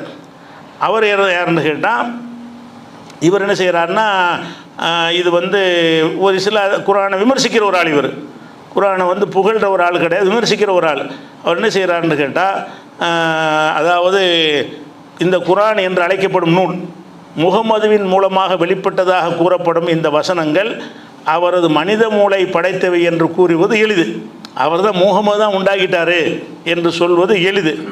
ஆனால் அது ஒரு மனிதனால் உருவாக்கப்பட்டது என்றால் அந்த மனிதன் மிகப்பெரிய மேதையாக இருந்திருக்க வேண்டும். அந்த தன்மை இந்த குரானில் இருக்குங்கிறார். இந்த நூல் மனிதர்களை வென்றெடுக்கும் ஒரு சக்தியை கொண்டுள்ளது. அது வெறும் நூல் மட்டுமல்ல, அது ஒரு வாழ்வியல் முறை. இது ஒரு சலிப்பூட்டும் வெற்று கற்பனையான புத்தகம் அல்ல, மாறாக ஒரு இயற்கையான அடிப்படையான உணர்வின் வெளிப்பாடு. இது மனித குலத்தின் ஆழமான வேர்களை தொடுகிறது. இதன் குரல் அந்த ஓசை இருக்குது, பாலைவனத்தின் சிங்கத்தின் கர்ஜனை போன்றது. இது உண்மை மற்றும் நேர்மையின் குரல் என்று என்ன செய்கிறாரு அவர் பாராட்டி எழுதுகிறார். இதெல்லாம் மேற்கத்திய உலகத்தினர் வந்து இந்த குரானை ஆய்வு செய்கிறாங்க. என்ன ஆய்வு செய்கிறாங்கன்னு கேட்டால், குரான் எப்படி இந்த சவால் ஏன் விடுது, இதே மாதிரி கொண்டு வாண்டா ஏன் கொண்டு வர இயலாது, ஒரு மொழி தானே, கொண்டு வரக்கூடிய ஒரு சவால் வந்து பாரதூரமான நமக்கு தெரியாது, அது மாதிரி கொண்டு வரலாமே, அதுவும் எப்படி கொண்டு வர சொல்லுதுன்னு கேட்டால், குல்லவி நிஜித்தமத்தில் இன்சுவல் ஜின்னும், மனித குலமும் ஜின்வர்க்கும் ஒன்று சேர்ந்து அலா ஏத்துபி மித் ஹாதல் குரான், இந்த குரான் மாதிரி கொண்டு வருவதற்கு முயற்சி பண்ணினாலும் நான் ஏத்தூனபி மித்லிஹி, இது போன்று மனித குலமே சேர்ந்தாலும் கொண்டு வர முடியாது. உலவுக்கான பாதுகும் லிபாதில் லஹீரா, ஒருவருக்கு ஒருவர் உதவி கொண்டாலும் சரி, கூட்டாக நீங்கள் செஞ்சாலும் சரி, உலகத்தில் உள்ள எல்லா மனிதனும் எல்லா ஜின்களும் கூடி இவர் நம்ம ஒரு நூலை எழுதணும். அந்த நூல் எப்படி இருக்கணும்னு கேட்டால் வந்து எந்த ஒரு இலக்கிய விதிகளும் கட்டுப்படாத ஒரு நூலாக இருக்க வேண்டும். அதனுடைய சொற்களில் எந்த விதமான கொச்சைத்தன்மை இருக்கக்கூடாது. உயர்ந்த ஹை ஸ்டைல் ஒரு இலக்கிய நயம் படைத்ததாக இருக்கணுங்கிற ஒரு விஷயம். அதோடு சேர்த்து அதனுடைய ஒளி நயம் எப்படி இருக்கணும்னு கேட்டால், கேட்பவர்களை மயக்கக்கூடிய வகையில், பரவசப்படுத்தக்கூடிய வகையில், மொழி தெரியாதவங்களையும் இருக்கக்கூடிய வகையில் இருக்கணும். அப்படிங்கிறது தான் குரானுடைய அறைகூவல். விஞ்ஞான கருத்து அந்த இதெல்லாம் அறைகூவலில் வராது. நேற்று சொன்ன மாதிரி அதெல்லாம் பின்னாடி கண்டுபிடிக்கிற விஷயம், அதெல்லாம் கூடுதல் போனஸ் எடுத்துக்கிற வேண்டியதான். மெயின் விஷயம் என்னன்னு கேட்டால், இந்த ஒரு தன்மையை உங்களுக்கு கொண்டு வர முடியாது அப்படிங்கிறது அதில் உள்ள விஷயம். அது மாதிரி கென்னத் கிராக்குன்ற ஒரு ஆள் சொல்கிறார், குரான் என்பது அதன் தாள ஓசை, எல்லாம் அதில் தான் கவனம் செலுத்துகிறாங்க. அது தாள ஓசை, அது சவுண்டு, ஓதக்கூடிய அந்த ஓசை இருக்குல்ல, அது மனதை இழுக்கும் தன்மை கொண்டது. அந்த குரானுடைய அந்த தாள ஓசை வந்து மனதை இழுக்கிற ஒரு தன்மை கொண்டது அப்படின்னு அவர் சொல்லக்கூடிய காட்சியை பார்க்குறோம். அதே மாதிரி இத்தாலிய ஒரு அறிஞர் என்ன செய்கிறாருன்னு கேட்டால், லாரா வாக்கியா அப்படிங்கிற ஒரு அறிஞர் சொல்கிறாரு, குரான் வசனங்களை கேட்கும் ஒரு நபர் அவற்றின் இனிமையான ஓசை நயத்தால் ஈர்க்கப்பட்டு தான் கேட்பது மனித வார்த்தைகள் அல்ல என்று உணர்கிறார். என்ன செய்கிறாரு, அந்த வார்த்தையில் ஈர்க்கப்பட்டு, இது மனுஷன் பேச்சு மாதிரி இல்லையே, ஒரு மனிதன் அப்படிலாம் பேசினா நம்மளை ஈர்க்கவா செய்யும், மந்திரம் போட்ட மாதிரி மயக்கவா செய்யும், இதை கடவுளே ஒரு ஏதோ மந்திர சக்தியை போட்டு அனுப்பின மாதிரில இருக்குது, இது ஒரு மாயாஜாலம்ல நிகழ்ந்துங்கிறார். மாயாஜாலம்னு ஒன்று இருக்கிறதா, குரான் தான் மாயாஜாலம். இருக்கிற உலகத்தில் இருக்கக்கூடிய மாயாஜாலம் அற்புதம்னு சொல்வதாக இருந்தால் ஒரு புஸ்தகத்தை கையில் கொடுத்துவிட்டு இது மாதிரி கொண்டு வான்னு சேலஞ்சு பண்ணுறதுக்கு மிஞ்சினது என்ன இருக்குது? என்ன சேலஞ்சுனா இதுதான் சேலஞ்சு. என்ன சேலஞ்சு? எந்த கவிதையுடைய ரூல்லையும் அடங்காமல் ஒரு புஸ்தகத்தை எழுதி அது கேட்குறவனை வந்து ஈர்க்கணும். இந்த மாதிரி கொண்டு வாங்கிறது தான் அடிப்படை. அவர் சொல்கிறார், குர்ஆனின் வசனங்களை கேட்கும் ஒரு நபர் அவற்றின் இனிமையான ஓசை நயத்தால் ஈர்க்கப்பட்டு தான் கேட்பது மனித வார்த்தைகள் அல்ல என்று உணர்கிறார். இந்த இஸ்லாம் வந்து ரசூல்லா காலத்தில் வளர்ந்தது கூட இதனால் தான் நல்லா வளைக்கணும். ரசூல்லா காலத்தில் ரசூல்லா பெரிய மேடை பேச்சாளரோ ஒருத்தர் பயன் பண்ணிட்டு இருந்தாங்களா? ஒன்றும் பண்ணல. அவங்க குர்ஆனை தான் ஓதுனாங்க. அந்த குர்ஆனை ஓதி கேட்டவன அவன் என்ன செய்ய, அவன் மொழியில் இருக்கும்போது ஈர்க்கப்படுது. அந்த மொழியில் எத்தனை பெரிய பெரிய இப்போ இம்ருல் கைஸ் மாதிரி பெரிய பெரிய கவிஞர்கள்லாம் இருந்தார்கள். அவங்க பெரிய பெரிய கவிதைகள்லாம் எழுதி காபத்துள்ள அளவு தொங்க விடுவாங்க, அரங்கேற்றுவாங்க. அப்படிப்பட்ட கவிஞர்களுடைய கவிதைகள்லாம் கேட்ட பண்டிதர்கள் கூட என்ன செய்கிறாங்கன்னு கேட்டால் அதில் அப்படி ஈர்க்கப்படுற ஒரு காட்சியை பார்க்குறோம். அதை விட முக்கியமான இன்னொரு அம்சம் என்னன்னு கேட்டால், எந்த ஒரு நூல் வந்து இலக்கிய தரத்தில் மிகைத்த நூலாக இருக்கிறதோ அந்த நூல் வந்து பாமரனை ஈர்க்காது, பாமரனுக்கு புரியாது. அதான் எந்த ஒரு மொழியாக இருந்தாலும் சரி. இப்போ சீரா புராணம்னு உமர் புலவர் எழுதியிருக்கார். நம்மளாம் தாய்மொழி தமிழ் தானே, வாசி அர்த்தம் தெரியுமா? சீரா புராணத்தில் ஒரு 10 அடியை வாசி நமக்கு அர்த்தம் சொல்ல முடியுமா? முடியாது. பெரிய பெரிய பேராசிரியர்களுக்கு என்ன செய்வாங்கன்னா டிக்ஷனரி வச்சு தான் பார்த்துக்குறாங்க. சீரா புராணத்தை அர்த்தம் செய்யும் பொழுது அதை ஒவ்வொரு சொல்லுக்கு என்ன செய்வாங்க, டிக்ஷனரியை புரட்டி பார்த்து அர்த்தம் செய்வாங்க. அதே மாதிரி கம்பர் எழுதின ராமாயணம் இருக்குது, தமிழ்லான இருக்குது. அந்த ராமாயணத்தை நீங்கள் வாசிச்சிங்கன்னா ஒரு பெரிய புலவர் அறிஞர்னு பாராட்டிக்கலாமே தவிர அதில் ஒரு 4 அடியை சொன்னால் அர்த்தம் உங்களுக்கு விளங்குமா? விளங்காது. ஏன்? உயர்ந்த தரத்தில் இருக்கும் பொழுது சாதாரண மக்களை விட்டு தூரமாக போயிடும். ஏன்னா சாதாரண மக்களுக்கு இல்லாத சொல்லப்பட்டு தான் எழுதுவாங்க, நடைமுறையில் உள்ள சொல்லப்பட்டு எழுத மாட்டாங்க. அப்போ தானே திறமையை காட்ட முடியும். திறமையை காட்டுவதற்காக எழுதக்கூடிய எந்த ஒரு நூலாக இருந்தாலும் சரி சாதாரணமாக புரிய விடக்கூடாது. சாதாரணமாக புரிஞ்சுட்டான்னு சொன்னால் நம்மளை மதிக்க மாட்டாங்க. புரியாத முறையில் எழுதுனா தான் என்ன செய்வாங்க, மேதை அப்படின்னு நினைப்பாங்க. நினச்சிட்டு எழுதுவாங்க. எந்த கவிதை திருக்குறள் அர்த்தம் தெரியுமா யாருக்காச்சும்? திருக்குறள் பூரா எந்த வார்த்தைகளை அப்படி அர்த்தம் செஞ்சிருவீங்களா? சில மனப்பாடம் பண்ணி அர்த்தத்தோடு பண்ணால் சொல்லிட முடியும். எந்த ஒரு குறளை கேட்டாலும் அதை தமிழ் தெரிஞ்ச ஒரு அறிஞர் கூட அர்த்தம் செய்ய முடியுமான்னா முடியாது. அவர் என்ன செய்வார்னா அதுக்குரிய புத உரை, விளக்க உரை, அது எழுதப்பட்ட நூல்கள் எல்லாம் கையில் வச்சுக்கிட்டு என்ன செய்வார், இதுதான் இதுக்கு அர்த்தம் இதுதான் அப்புறம் சொல்லுவாரை தவிர அர்த்தம் செய்ய முடியாது. இப்படி கடந்த காலத்தில் சிலப்பதிகாரத்திலிருந்து சிவக சிந்தாமணியில் இருந்து என்னென்ன நீங்கள் இலக்கியங்கள் கொண்டாடி கொண்டிருக்கிறீர்களோ அந்த எந்த ஒரு நூலாக இருந்தாலும் சரி அதில் சொல்லக்கூடிய அந்த வரிகள் தமிழில் இருந்தாலும் அதை வாசித்து அர்த்தம் வழங்காது. இந்த குர்ஆன் எப்படி இருக்குது, அவ்வளோ உயர்ந்த நிலையில் இருக்கிறது. எழுத படிக்க தெரியாத உம்மி சமுதாயம் அவங்கள்ட்ட போய் வாசிக்கிறார், விளங்கவும் செய்யுது. அரபி தெரிஞ்சவங்களாக இருந்தாங்கன்னா அவங்களுக்கு விளங்கவும் செய்யுது. அரபி தெரிஞ்சவங்களுக்கு 2 நன்மை. ஒன்று, அதனுடைய கருத்தும் உள்ளே போகிறது. பெரிய இலக்கிய மேதை சொன்னார், நமக்கெல்லாம் விளங்காதுன்னு இருக்கலை. ஒரு இலக்கிய தரத்தில் இருக்கிறது. இலக்கிய தரத்தில் இருந்து கொண்டு எல்லாருக்கும் புரியுதுங்கிற எப்படி கொண்டு வர முடியும்? நீங்கள் எல்லாருக்கும் புரிகிற மாதிரி கொண்டு வந்தீங்கன்னா இலக்கியம்னு ஒத்துக்கிற மாட்டாங்க. சாதாரண பேப்பர் படிக்கிற மாதிரி நடையில் எழுதி விட்டார்னு வைங்க, இது ஒரு இலக்கியம் யாராவது சொல்லுவானா? சொல்ல மாட்டான். அப்போ இலக்கியம்ங்கிற ஒரு அந்தஸ்துக்கு அது கொண்டு வருவதாக இருந்தாலேயே என்னவா இருக்கணும், பாமரனுக்கு புரியக்கூடாது, பண்டிதனுக்கு புரியணும், பண்டிதனு கஷ்டப்பட்டு புரியணும் அப்படின்னு இருந்தால் தான் அதுக்கு பேர் இலக்கியம். அப்படி இருக்கிற நேரத்தில் இந்த குர்ஆன் அரபு மொழி பேசுகிறவங்களுக்கு எப்படி அமைந்திருக்குன்னு கேட்டால் அவனுக்கு அதனுடைய அர்த்தமும் வழங்குது. எந்த அரபி மொழி பேசுகிறவன், வாசிக்க தெரியாத அரபி மொழி பேசுகிறவன், அந்த அந்த சமுதாயத்துக்கு பேர் என்ன, உம்மி சமுதாயம் தானே. ரசூலுல்லாவுக்கு எப்படி எழுத படிக்க தெரியாது, அதே மாதிரி அந்த சமுதாயமே இப்போ இஸ்ரவேல் சமுதாயம்லாம் ஒரு சமுதாயமே எழுத படிக்க தெரிஞ்சிருப்பாங்க. அன்ற காலத்திலே பல சமுதாயங்கள் உலகத்தில் இருந்தாங்கல்ல, அது இருந்த சமுதாயத்தில் எழுதவும் வாசிக்கவும் தெரியாத ஒரு சமுதாயம் எதுன்னு கேட்டால் அரபு சமுதாயம் தான். அதில் ஒரு சில பேர் அபுஜஹல் மாதிரி ஒரு சில பேர் நினைஞ்சாங்க எழுத படிக்க தெரிந்த பண்டிதர்கள் விரல் விட்டு எண்ணும் அளவில் கொஞ்சம் பேர் இருந்தாங்களே தவிர அதிகமான மக்களுக்கு இருந்துச்சு. ஆனால் அந்த அபுஜஹல் மாதிரி ஆட்களுக்கு இது ஈர்க்கலை, மனசை இறுக்கி கொண்டாங்க. யாருக்கு ஈர்த்தது? அறகுறையாக அந்த மொழியை பேசுவாங்கள்ல, மேலோட்டமாக தெரிஞ்சு வச்சுருப்பாங்கல்ல, அவங்கள இந்த குர்ஆனை கேட்குறாங்க, ஈர்க்கப்பட்டாங்க, இஸ்லாத்துக்கு வந்துடுறாங்க. சொல்லக்கூடிய ஒரு அந்த கொள்கையின்பால் ஈர்க்கப்பட்டு வந்துடுறாங்க. அது ஒரு நன்மையாச்சா? அது அரபி தெரியாதவன் பார்த்தா என்ன பண்ணுறான்னு கேட்டால் அர்த்தம் விளங்குதே இல்லையா, இதில் ஏதோ ஒரு மாயம் இருக்குது, இதில் ஏதோ ஒரு மந்திரம் இருக்கிறது, இந்த ஒரு குறளில் காதுக்கு இனிமை தரக்கூடிய ஒரு அம்சம் இருக்கிறது, நம்மளை கட்டி போடுகிறது, நம்மளை மயக்குகிறது என்றெல்லாம் அவன் ஏன் சொல்கிறான், மேலே நாட்டவன் ஏன் சொல்கிறான்? அப்போ அதனுடைய தன்மை நம்ம விளைவிக்கிறோம். அதே மாதிரி பேராசிரியர் ஹாமில்டன் கிப்புங்கிறவர், இவர் இங்கிலாந்து ஹார்வர்டு பல்கலைக்கழகத்தினுடைய பேராசிரியர். அவர் சொல்கிறார், குர்ஆனை பொறுத்தவரை மேற்கத்திய விமர்சகர்கள் அதன் கவிதை நயத்தை ஒப்புக்கொள்ள தவறிவிட்டனர். குர்ஆனை சில பேர் விமர்சிப்பட நூல்கள் எழுதியிருக்கிறாங்க, அந்த விமர்சனம் எல்லாம் அதனுடைய கருத்துக்களை வைத்தியதாக இருக்குது. அவர் என்ன சொல்கிறாருன்றா, குர்ஆனை விமர்சிக்கிற மர்மைங்கிறாரு, சொர்க்கங்கிறார், யார் போய் பார்த்தா அப்படிலாம் வரும்ல, அந்த மாதிரியான கேள்விகளை கேட்டு என்ன செய்கிறாங்க, மேற்கத்திய உலகம் குர்ஆனை விமர்சனம் பண்ணியிருக்கிறாங்க. நாத்திகர்கள் அப்படி தான் பண்ணுவாங்க, அது பண்ணுறாங்க. அவர் என்ன சொல்கிறாருன்னா, நீ பண்ணுன ஓகே, அதனுடைய ஓசை நயத்தை பற்றி நீ கவனிக்காம விட்டுருக்கிற, தவறிட்டிய, அதை ஒன்றால் விமர்சனம் பண்ண முடியாத, அதை உன்னை பாராட்டலான்னு முடியுங்கிறார் சொல்கிறார். குர்ஆனை பொறுத்தவரை மேற்கத்திய விமர்சகர்கள் அதன் கவிதை நயத்தை ஒப்புக்கொள்ள தவறிவிட்டனர். அதனுடைய கவிதை நயத்தை ஒப்புக்கொள்ள வாசித்தவன ஈர்க்குதுல, கவர்ச்சியாக இருக்குதுல்ல, கேட்பதற்கு இனிமையாக இருக்குதுல்ல, அந்த ஒரு தன்மையை என்ன செஞ்சிட்டாங்கன்னு கேட்டால் அதை கவனத்தில் கொள்ளலை, ஒப்புக்கொள்ளவே இல்லை. குர்ஆனுடைய ஒரு மொழிபெயர் ஆங்கில மொழிபெயர்ப்பு எடுத்துக்கிறது, அதை படிக்கிறது, இது சரியில்லை அது சரியில்லைன்னு எழுதியிருக்கிறான். அதுக்கெல்லாம் பதில் வேறு சொல்லுவோம் நம்ம விஷயம். அவன் இதெல்லாம் கவனித்தவன், அது குர்ஆன் அரபியில் எழுதப்பட்ட மூலம் என்னன்னு நீ பார்த்தியா, அதை ஓத வச்சு கேட்டியாடான்னு கேட்குறாரு அவர்.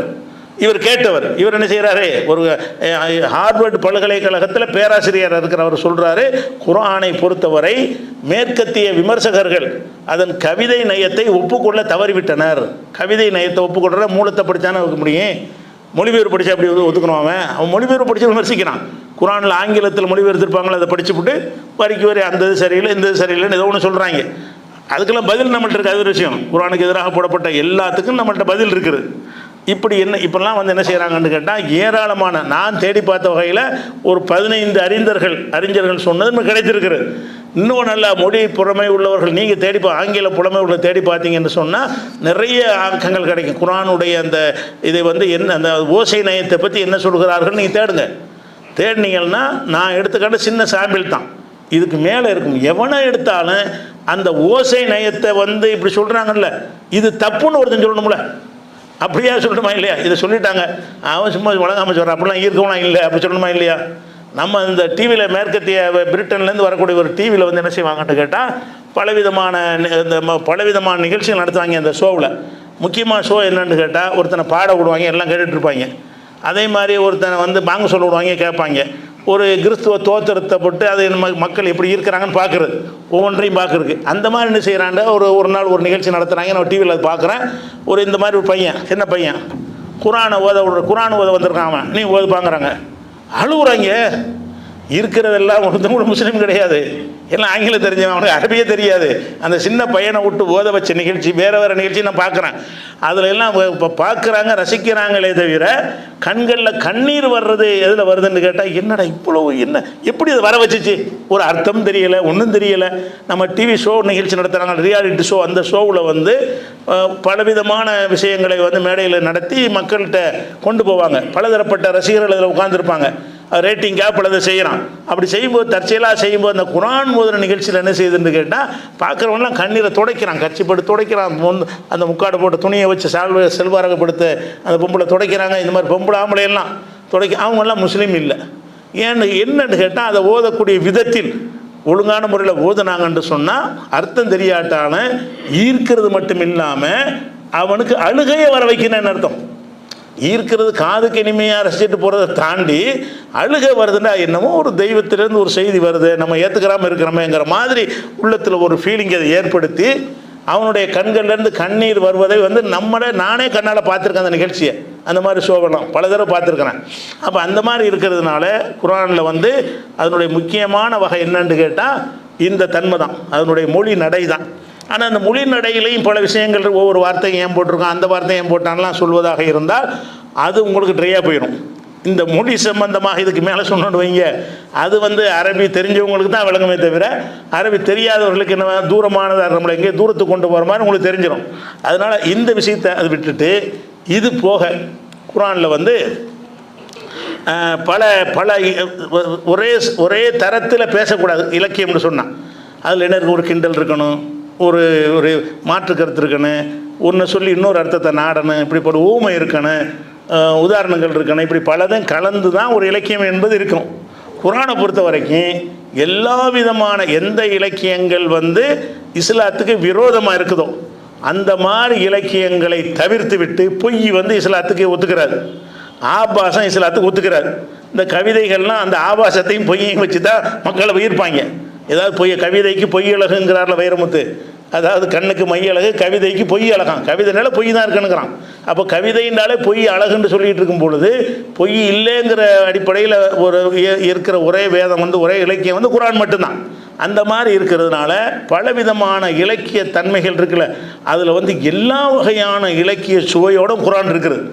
அதெல்லாம் வந்து மொழி தெரியாமல் இருந்தால் கூட நீங்கள் விலகி கொள்ளலாம். அதுக்கு மொழிபெயர்ப்பை பார்த்து கூட என்ன செய்யலாம், அதை உங்களால் விலகி கொள்ள முடியும். அப்படிப்பட்ட விஷயங்களை தான் நம்ம இந்த தொடரில் ஒன்று ஒன்றா என்னென்ன மாதிரி எல்லாம் பயன்படுத்தியிருக்கிறான்னு எடுத்துக்காட்ட போகிறோம். அதுக்கு எடுத்துக்காட்டுறதுக்கு முன்னாடி அந்த இலக்கிய வகைகள் சிலது இருக்குது, அதை தமிழில் நீங்கள் விளங்கிக்கிட்டால் தான் அதன் அடிப்படையில் நான் வந்து உதாரணங்களை எடுத்து காட்டும்போது உங்களுக்கு எளிதாக புரியும். அப்போ குர்ஆனில் வந்து என்ன செய்கிறது, இந்த இலக்கியத்தில் ஒரு வகை இருக்குது. என்னென்னு கேட்டால், ஒரு செய்தியை சொல்லும் பொழுது அந்த செய்தியில் இல்லாத ஒரு கருத்தை கற்பனையாக நுழைச்சி என்ன செய்வாங்கன்னா அதை வந்து சொல்லக்கூடியது இலக்கியத்தில் ஒரு வகை.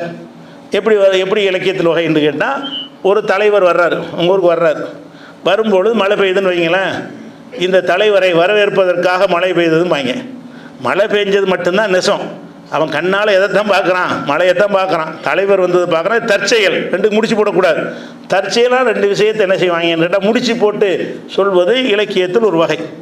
அந்த வகையை குர்ஆன் தொடவே இல்லை, அது பொய் தானே. அது மழை பெஞ்சுன்னு சொன்னால் மழை பெஞ்சதுக்கும் ஒருத்தன் வந்ததுக்கு ஏதாவது காரணம் இருக்குமா? சில விஷயங்களை வந்து பொருளை கையில் எடுப்போம், டக்குன்னு கீழே விழுந்துடும். இது வந்து இந்த காரியத்தை செய்யக்கூடாதுன்னு இறைவன் சொல்கிறான், இந்த பொருளை மௌசு கீழே விழுந்துருச்சு அப்படிங்கிறது. போய்கிட்டு இருக்கும்போது பூனை குறுக்க வந்துருச்சு, சகுனம் பார்க்குறது இருக்குல்ல, இதெல்லாம் இலக்கியம்னு வச்சுருக்கிறானு. நமக்கு இது மூட நம்பிக்கை.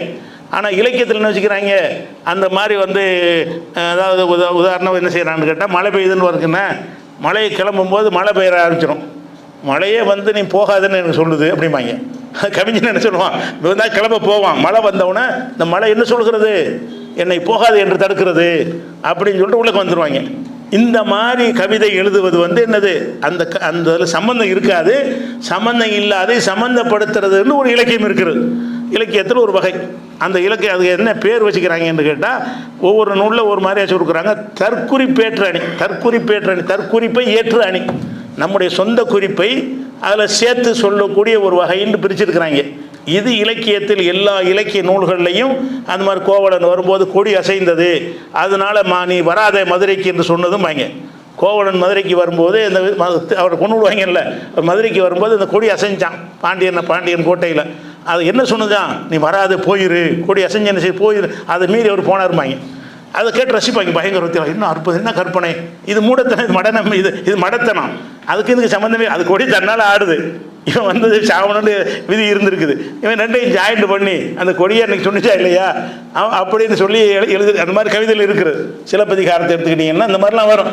இது மாதிரியான விஷயங்கள் வந்து கவிதைகளில் வந்து சாதாரணமாக இருக்கும். அதை பாராட்டுவாங்க, புகழ்வாங்க. அதெல்லாம் ஒரு உயர்ந்தபட்ச தகுதியில் கொண்டு வச்சுருக்கிறாங்க.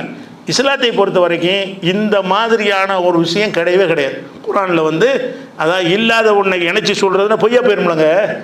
அதை ஒழிக்கத்தானே இஸ்லாம் வந்திருக்குது, மூட நம்பிக்கை ஒழிப்பதற்கு தானே வந்திருக்குது. இது வந்து சகுனம் என்கிற பெயரில் அதாவது சொல்லி வச்சுருக்கிறாங்க.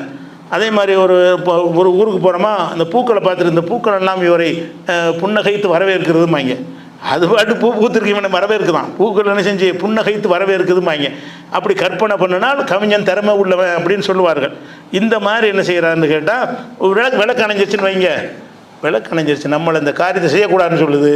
விளக்கு சொல்லுதான், டே நீ செய்யாத அப்படின்னு விளக்கு மெசேஜ் கொடுக்குதான். விளக்கு அணைஞ்சு ஒரு காரியத்தை செய்யும் பொழுது விளக்கு அணைஞ்சு போச்சுன்னா அவன் செய்யக்கூடாது. ஏன், விளக்கு சொல்லிடுச்சுல, விளக்கு இவருக்கு செய்தியை சொல்லியிருக்கான். இந்த மாதிரி வந்து நிறைய இலக்கியங்களில் இப்படியான வகையெல்லாம் சொல்லி அதை ஒரு புகழ்ந்து பாராட்டி அதுக்கு வியாக்கியானங்கள்லாம் எழுதிட்டு இருப்பாங்க. விரிவுரையாளர்கள் என்ன செய்வாங்க, என்ன கற்பனை பார்த்தீர்களாம்பாங்க. இது மூடத்தனத்தின் பக்கம் மக்களை கொண்டு சம்மந்தமில்லாத சம்மந்தப்படுத்தின மூட நம்பிக்கை தானே அதை கொண்டு போகிறது. ஆனால் இந்த மாதிரி விஷயத்தை வந்து இஸ்லாம் வந்து கண்டிக்குது. எப்படி 7வது அத்தியாயத்தில் 131வது வசனத்தில் அல்லாஹ் சொல்லி காட்டினா, இந்த மூசா நபியுடைய சமுதாயம் இருந்தாங்க, அவங்களுக்கு ஏதாவது நன்மை ஏற்பட்டுச்சுன்னு சொன்னால் இது வந்து நம்மளால தான் ஏற்பட்டுச்சுன்றாங்க.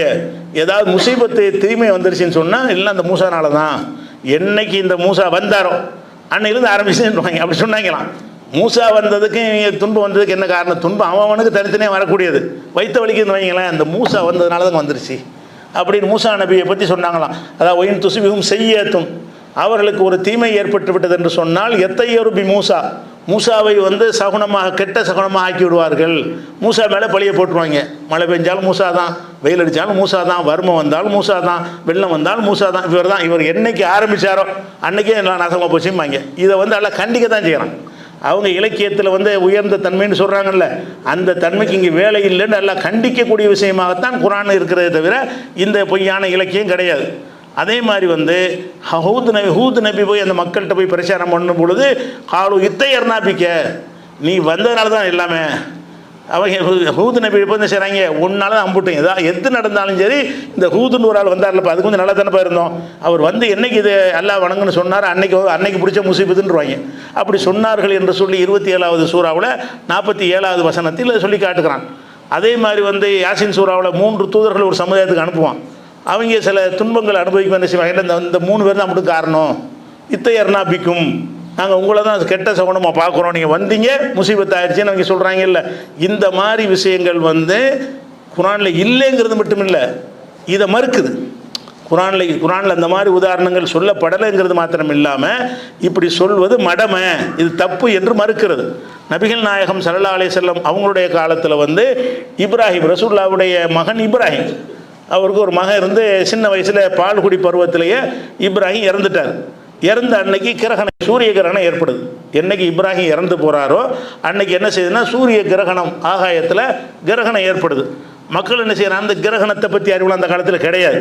விளங்குதா, முன்னறிவு வானிலையில் சொல்லி அப்படிலாம் கண்டுபிடிக்க முடியாது. கிரகணம் உலகத்தில் எங்கே ஏற்பட்டிருக்கு, அந்த ஊருக்கு ஏற்பட்டால் அவனுக்கு தெரியும்.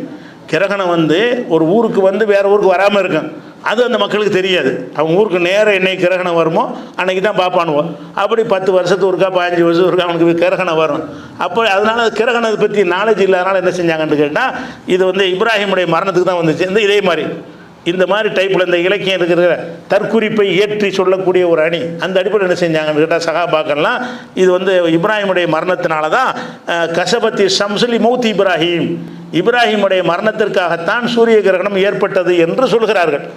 அப்போ இஸ்லாம் இதை ஏற்றுக்கிறலைங்கிறதுக்காக என்ன சொல்லப்படுதுன்னு கேட்டால் ரசூலுல்லாஹ் சொல்கிறாங்க, இன்னும் ஐயுஹன்னாஸ் மக்களே, இன்ன சம்ச உல் கமர, சூரியனும் சந்திரனும் லா என்கசிஃபானில் மௌத்தி அகதீன், எவருடைய மரணத்திற்காகவும் அது கிரகணம் ஏற்படுறது கிடையாது.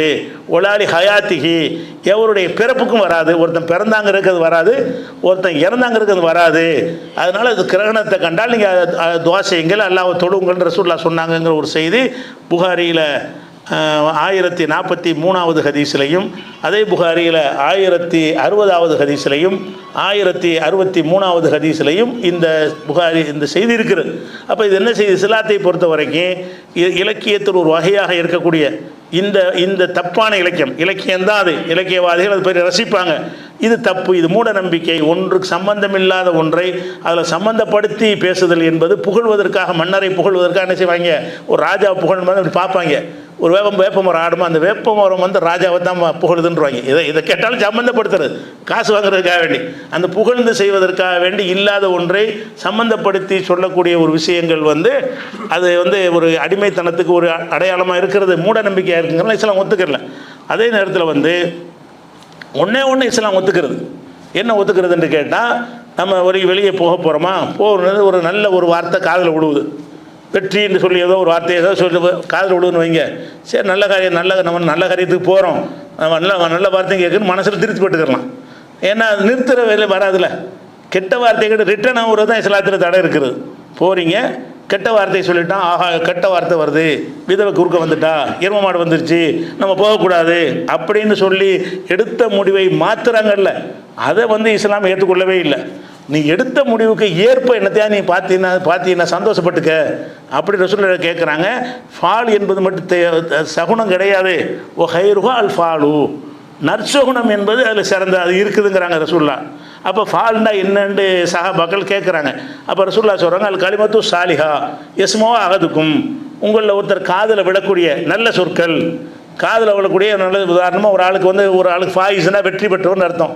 நீங்கள் வெளியே போகிறீங்க, ஃபாயிஸ்ன்னு கூப்பிட்றாங்க, அந்த பையனை கூப்பிட்றாங்க, உங்கள் காதில் விழுந்துருச்சு, நம்மளும் போகிறோம், வெற்றி பெற்றவருங்கிற கூப்பிட்றாங்களே, நமக்கு நல்லதான் அப்படி நினச்சிக்கலாம். ஏன்னு கேட்டால் நீங்கள் எந்த செயலையும் நிறுத்தலை, நீங்கள் செய்ய போகிற காரியத்தை உறுதியாக செய்யத்தான் போகிறீங்க, அது கேட்காட்டாலும் செய்யத்தான் போகிறீங்க. அதில் வந்து சந்தோஷப்பட்டுக்கிறங்க, சின்ன அளவுக்குள்ள சந்தோஷப்பட்டுக்கிற சொல்லுது இஸ்லாம். அதில் வந்து எந்த ஒரு காரியத்தையும் இணைச்சி நிப்பாட்டுற மாதிரி அந்த மாதிரி விஷயம் கிடையாது. இது புகாரில் என்ன வருதுன்னு கேட்டால் 5755வது ஹதீஸ்லையும் 5754வது ஹதீஸ்லையும் இருக்கிறது. அதனால் வந்து இந்த மாதிரி ஒரு ஓமை அணி, இந்த மாதிரி அணிகள் வந்து குரானில் கிடையாது. இலக்கியத்தில் குரான் பூரா தேடி பார்த்தாலும் சரி, இந்த தற்குறிப்பு ஏற்ற அணின்றாங்கல்ல, அது ஒரு வகையான இலக்கியம். அந்த மாதிரி உதாரணங்கள், வார்த்தை அமைப்புகள், அந்த மாதிரி கருத்துக்கள் வந்து குரானில் அல்லாஹ் பயன்படுத்தவே இல்லை. ஏன்னு கேட்டால் அதையெல்லாம் திருத்தறதுக்கு வந்த வேதம் தானே, அவங்க சொல்கிறதெல்லாம் ஃபாலோ பண்ணுறதுக்கு வந்ததா? அவங்க சொன்னதுலேயே நல்லதை எடுத்துக்கிட்டு கெட்டதை விடுவதற்கு உள்ள வந்த ஒரு வேதம் அப்படிங்கிற ஒரு விஷயத்தை பார்க்குறோம். அடுத்து ஒரு என்னென்னு கேட்டால், சில விஷயங்களை வந்து ஓமையாக சொல்லுவோம். ஓமை என்று சொன்னால் அதை போல இதை போலன்னு சொல்வது, அப்படி சொல்லி ஒரு கருத்தை சொல்லுவது. அந்த உதாரணம் சொல்லுவது, உதாரணத்தை வந்து கருத்தில் கொண்டு சொல்ல மாட்டாங்க, அந்த உதாரணத்திலேருந்து வேறு ஒரு கருத்தை என்ன செய்வாங்க, சொல்லுவாங்க. உதாரணமாக ஒரு ஆள் என்ன செய்கிறாருன்னா, நல்ல மேடையில் பேசுகிறார், சரளம் அது பாட்டுக்கு பேசிகிட்டு இருக்கிறார். அதை பற்றி பேசும்போது என்ன சொல்லுவாங்கன்னு கேட்டால், மடை திறந்த வெள்ளம் போல் உரையாற்றினார்பாங்க. மடை இந்த வெள்ளம், அதாவது அணை கட்டி வச்சுருப்பாங்கல்ல, அணையில் தண்ணி நிறைஞ்ச உடனே மடையை திறந்து விடுவாங்க. திறந்த பீரியட் பயங்கரமாக வரும். சாதாரண வர்ற தண்ணீரை விட அடைக்கப்பட்ட மதகுகளால் அடைக்கப்பட்ட அந்த அணைகளில் வந்து அந்த தடுப்பை உருவுனா என்ன செஞ்சிடறேன், தண்ணி ஃபோர்ஸாக பாயும். அவ்வளோ வேகமாக பேசுகிறாராம் ஒரு ஆள் பேசுகிறாராம், வார்த்தை அது பாட்டு சரளமாக வந்து கொட்டிக்கிட்டே இருக்கிறான். அதை பார்த்துட்டு இப்படி வர்ணிப்பாங்க, மடை திறந்த வெள்ளம் போல் உரையாற்றினார்பாங்க. அவள் மடை திறந்த வெள்ளம் போல், அதாவது ஃபாஸ்ட்டாக வேகமாக விரிவாக உரையாற்றினார்னு சொல்வது அதே அர்த்தம்தான். மடை திறந்த வெள்ளம் போலுங்கிற அதே அர்த்தம்தான். ஆனால் இது ஈர்க்குமா இல்லையா? சும்மா நல்லா உரையாற்றினாருங்க, ரொம்ப பலவரும் பயங்கரமாக வார்த்தையாக கொட்டிகிட்டு இருக்குங்கன்னு சொன்னால் அவ்வளோ ஈர்க்காது. அந்த ஈர்க்கிறதுக்காக என்ன செய்வாங்கன்னா, இலக்கியத்தில் வந்து என்னத்தையாவது உதாரணம் காட்டி சொல்லுவாங்க. அந்த உதாரணம் காட்டி சொல்லும்போது அது ரசிக்கத்தக்கதாக இருக்கும். அதில் என்ன இருக்கு, மடை திறந்த வெள்ளம்னா மடைண்டா என்ன, திறந்தா என்ன வரும், வெள்ளம் எவ்வளோ வேகமாக வர்றேன், அந்த மாதிரி இந்த ஆள் பேசுகிறாரு, அந்த வேகம் எவ்வளோங்கிறதுலாம் அவங்க புரிஞ்சு போயிடும். இந்த உதாரணத்தோடு சொல்லும் பொழுது விரைவாக பேசினார், வேகமாக பேசினாருங்கிற அது கொண்டு வர இயலாது.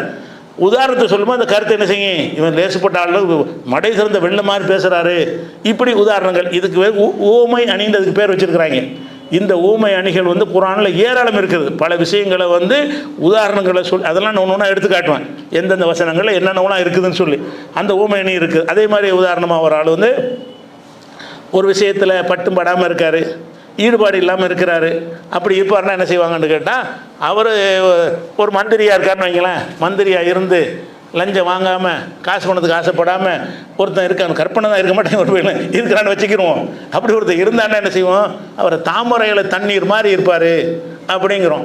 தாமரையில் தண்ணீர்னா என்ன, தாமரை இலையில் தண்ணியை போட்டிங்கன்னா தண்ணி ஒட்டாது, அது முட்டையாக என்ன செய்ய நிற்கும், அது தடையெல்லாம் விட முடியாது. வெத்தலையில் போடுற மாதிரி, வாழை இலையில் போடுற மாதிரி, வேறு எந்த இலையிலையும் தண்ணி ஊற்றுனீங்கன்னா தண்ணி வந்து பறந்து கிடக்கும். ஆனால் தாமரையில் போட்டிங்கன்னு சொன்னால் அந்த தாமரையில் முட்டையாக தான் நிற்கும். தண்ணி சுட்டாக போட்டிங்கன்னா அது ஒட்டவே ஒட்டாது, அப்படி சாட்சியெல்லாம் கொட்டிடலாம், ஈரமே இருக்காது. தாமரையில் தண்ணி இருந்து அதை சாய்ச்சிட்டிங்கன்னா அந்த இலையில் ஈரம் படாது. அப்போ தண்ணி பட்டால் கூட ஒட்டாமல் இருக்குதுல்ல, தண்ணியிலே புழங்கினா கூட அந்த தண்ணி ஒட்டாத அளவுக்கு அந்த இலை அமைப்பு இருக்குதுல்ல, இது அந்த இலையில் உள்ள ஒரு தன்மை. இதை சொல்லி இதுக்கு 2-3 உதாரணம் சொல்கிறேன்னு கேட்டால், அந்த உதாரணம் காட்டி சொல்லும்போது உங்களுக்கு ஈஸியாக புரியறதுக்காக தான். அதில் உங்களுக்கு ஆதாரத்தை குரான்லேருந்து எடுத்து காட்டும்போது இன்னும் நல்லா விளங்கும். குரானுக்கு முன்னாடி என்ன செய்யணும்னா, அந்த வகைகள் நீங்கள் தெரிஞ்சுக்கணும், என்னென்ன மாதிரி வகையிலெல்லாம் குரானுடைய இலக்கியம் இருக்குதுங்கிறதுக்காக வேண்டி. அதே மாதிரி வந்து தாமரையில் தண்ணீர் போல் இருப்பார் அவர், அது மாதிரி உலகப்பற்று இல்லாமல் ஒருத்தர் இருப்பார், எதுலேயுமே ஈடுபாடு இல்லாமல் இருப்பார், பொண்டாட்டி புருஷன் வாழ்க்கை சரியில்லை, அவர் தாமரையில் தண்ணீர் மாதிரி இருப்பார்னு அதுக்கும் சொல்லலாம். தாமரையில் தண்ணி இப்படி ஒட்டாமல் இருக்குதோ, புருஷன் பொண்டாட்டி ஒட்டாமல் இருக்கிறாங்கன்னு எதுக்கு வேணாலும் சொல்லிக்கிறலாம். ஆனால் 2 பேரும் ஒட்டாமல் இருக்கிறாங்க என்று சொல்வதை விட தாமரையில் தண்ணீர் போலன்னு சொல்லும்போது என்ன செய்யணும்னா, ஒரு மூளைக்கு ஒரு சுறுசுறுப்பு கொடுக்கும், அது ஒரு ஈர்ப்பாக இருக்கும். அந்த வார்த்தையை கேட்கும்போது ஒரு ரசிக்கத்தக்கதாக இருக்கும். அப்படி இருந்தால் தான் நல்லா ஒரு குரானில் இப்படி எல்லாம் அந்த ஸ்டைல் எடுத்துக்கல தான் செய்கிறான். அந்த ஸ்டைல் மனிதனுக்கு எல்லாம் கொடுத்துருக்குறான், அந்த அவனுக்கு நல்லா எடுத்துக்கிறான். அதே மாதிரி ஒருத்தன் வந்து என்ன செய்கிறான்னா, ஒரு விஷயத்தை நடக்கும்னு ரொம்ப தேர்தலில் போட்டிடுறான். போட்டியிடும்போது நம்ம தான் ஜெயிப்போம்னு நம்பிக்கை, எல்லாத்துக்கும் 5000 ஓட்டுக்கெல்லாம் கொடுத்துட்டான். எல்லோரும் ஓட்டு வாக்குடி சொல்லிட்டாங்க, எல்லா பள்ளிவாசலுக்கும் போயிட்டான், எல்லா கோயிலுக்கும் போயிட்டான், எல்லோரும் உங்களுக்கு தான் சொல்லிவிட்டாங்க. நம்ம தான் ஜெயிப்போன்னு உறுதியாக நின்றானா தோற்று போயிடுவான். அப்போ அது என்ன உதாரணம் சொல்லுவாங்கன்னா, இலவு காத்த கிளி போலம்பாங்க.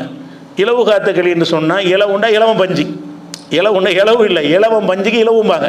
இலவம் பஞ்சு இருக்குல்ல, இலவம் பஞ்சு வந்து அப்படி தொங்கிக்கிட்டு இருக்கும்போது பச்சை அந்த வெள்ளரிக்காய் மாதிரி தொங்கும், வெள்ளரிக்காய் சைஸில் அது இருக்கும். அது கிளி என்ன செய்ய முடியும் சொன்னால், அதை பார்த்துட்டு ஒரு காய் இருக்கும், கொஞ்சம் நாளில் பழுத்தணும் திங்கலாம் அப்படின்னு அந்த அந்த இலவங்காயை காத்துக்கிட்டே இருக்கும். அதுக்கு பருவம் வந்த உடனே செய்யணும்னா வெடிச்சு பஞ்சு தான் வரும், பழம் வராது. காய் பழமாக தான் நான் எந்த காயாக இருந்தாலும் பழமாகும்ல, பழமாகவும் நினச்சிக்கிட்டு என்ன செய்யணும், இது வெள்ளரிக்காய் பழக்க போகுது, அப்புறம் நாளைக்கு வந்து சாப்பிடுவோன்னு காத்துக்கிட்டு இருக்கு. அப்படி கற்பனை தான், காத்துக்கெல்லாம் இருக்காது. இவங்கெல்லாம் ஒரு கற்பனையில் செஞ்சு அது என்ன செய்யலாம், ஒரு நம்பி ஏமாந்து போயிட்டான்னு சொன்னால் இலவு காத்த கிளி போல. எப்படி இலவம் பஞ்சை வந்து பழுக்கும்னு நினச்சி ஏமாந்து காத்துக்கிட்டு இருந்துச்சு அந்த கிளி, அப்புறம் ஏமாந்து போச்சோ, பழம் கிடைக்கலையோ, நம்பிக்கைலாம் வீணாக போச்சோ, அது மாதிரி போயிடுச்சுங்கிறது. எதுக்கு? எதெல்லாம் உங்களுக்கு நம்பி நடக்காமல் போயிடுச்சோ, எதிர்பார்த்த விஷயங்கள் எங்கே ஃபெயிலியர் ஆகிடுச்சோ அந்த இடத்துல என்ன உதாரணம் சொல்லுவாங்க, இலவு காத்த கிளிம்பாங்க. இதெல்லாம் இலக்கியத்தில் உள்ளது. இந்த மாதிரியான விஷயங்கள் குர்ஆனில் நிறைய இருக்குது. இதுக்கு பேர் ஓமை அணி. ஓமைன்னா அது போல இது போலங்கிறோம்ல, இது போல அது போலன்னு சொன்னோம்னா ஓமைன்ற அர்த்தம், உதாரணம் காட்டுறது.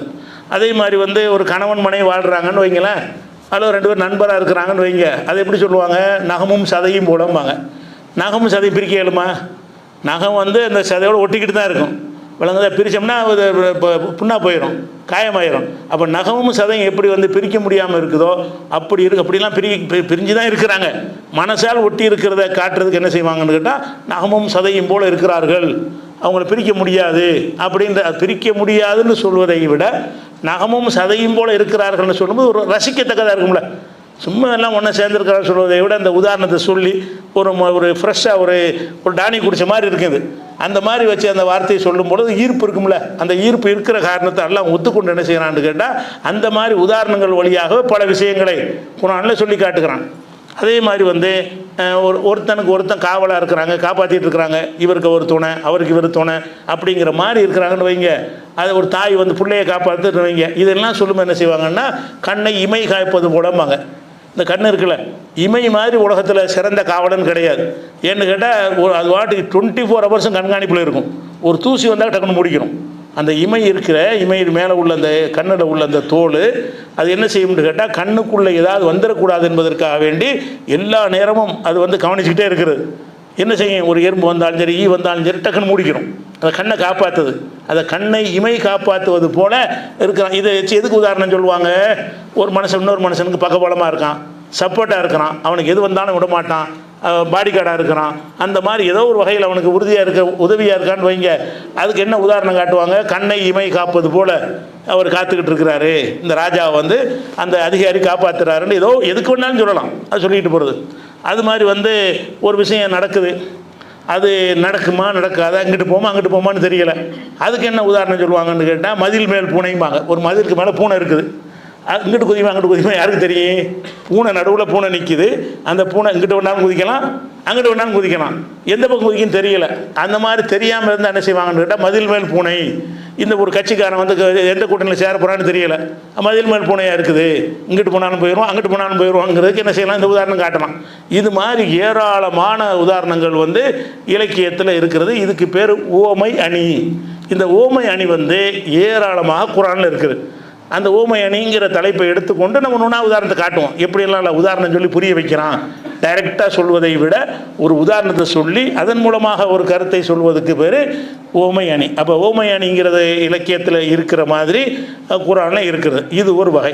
அதே மாதிரி வந்து இன்னொரு அணி என்னன்னு கேட்டால், உருவக அணின்னு ஒன்று இருக்குது. ஓமை அணியை தாண்டினது உருவக அணின்னு அதுக்கு பேர்.